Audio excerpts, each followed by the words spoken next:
I'm Chulo. And here comes Culture Shred. So what do you get when you mix theater, art, spirituality, and pain? You get this guy right over here.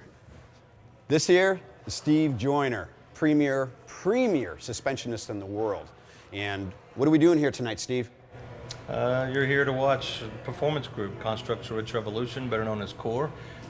We're actually going to transcend the audience's viewpoint through doing a ritual in the public. Okay. So Steve, the young lady tonight, is this a spiritual thing for her, or is this pure theater? Tonight's a mix between spiritual and theater. Every single show that we do, Constructs Rich Revolution, means to mentally change a ritual and evolve it. So this is actually kind of the backbone of what this organization or this performance group is about.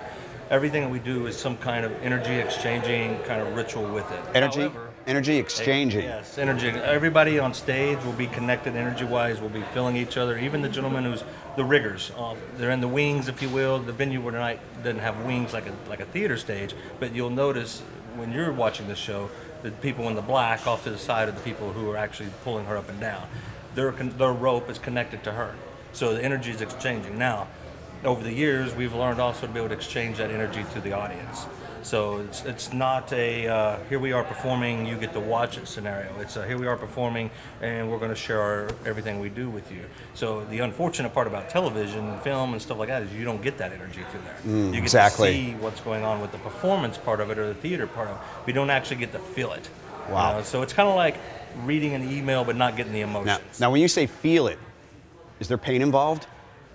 Yes, there's definitely pain involved. There's definitely. Now, let me elaborate on that. Yes, there's pain involved. Some people, it's the actual piercing of itself. The suspension is nothing. Other people, the actual suspension is painful, but the piercing is not much. And then there are a few people that none of it is there because mentally connected to what's going on. So, and then, this little gal that you're going to be using tonight, has she ever done this before? has she done this before? She has done Lotus suspension twice before. This will be her third time. So, with all that said, is this a form of art? Yes, it's definitely a form of art. In the manner that it's a human body, and obviously it can be displayed in a multitude of dimensions. In other words, different ways people are suspended. So each one of them means something different. Each type of suspension means something different.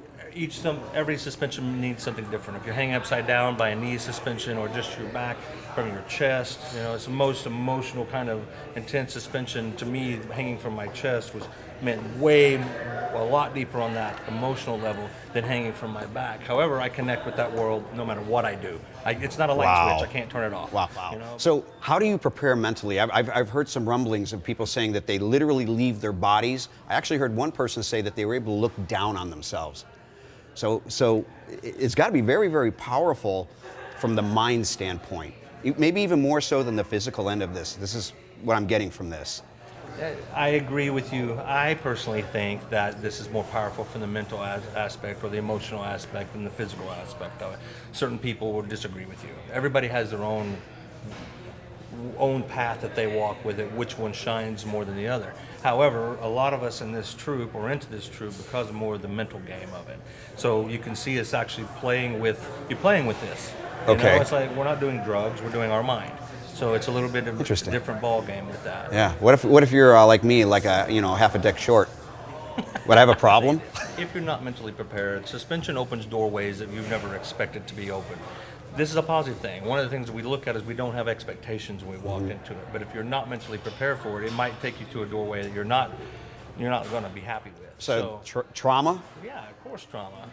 It's like if I was just to go over here and grab you up right now and go suspend you, it's not going to be the same thing as I prepare you. Yeah, I'd be screaming for my mom. So it's the same. People are like, oh, this hurts. It's everything in life hurts, but if you prepare for it, it doesn't hurt. If I go kick the table, that hurts a lot more than me doing suspension. Wow. Because I'm not prepared for that. Yeah. Okay. So that element of surprise is very meaningful to you. So, and preparing for that, it's not that, hey, I think I'm going to suspend later this afternoon. No, it's truly I'm going to change my diet a little bit. I'm going to up my water intake for a few days. Me personally, I do different herbal teas and so forth. I like to be able to come in one with myself, So there is that preparation. Within the group, we offer private suspensions to people, and we actually work with them out to a week out to get them prepared. Wow. And if somebody says, I want to go see God, well, I can't guarantee you're going to see anything.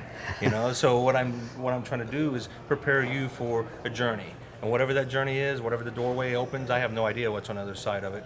Have a good journey. We'll see when we get back. So mentally prepared. You have to see where you're going before you do it.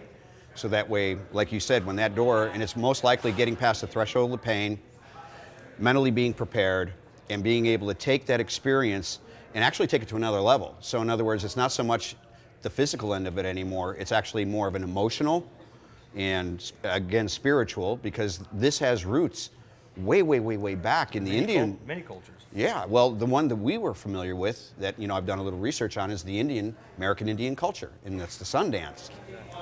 From my standpoint, and traveling the world and performing throughout the entire world, I actually truly think that people are starting to have more of a why are people doing this, and they're curious and they want to research more about it.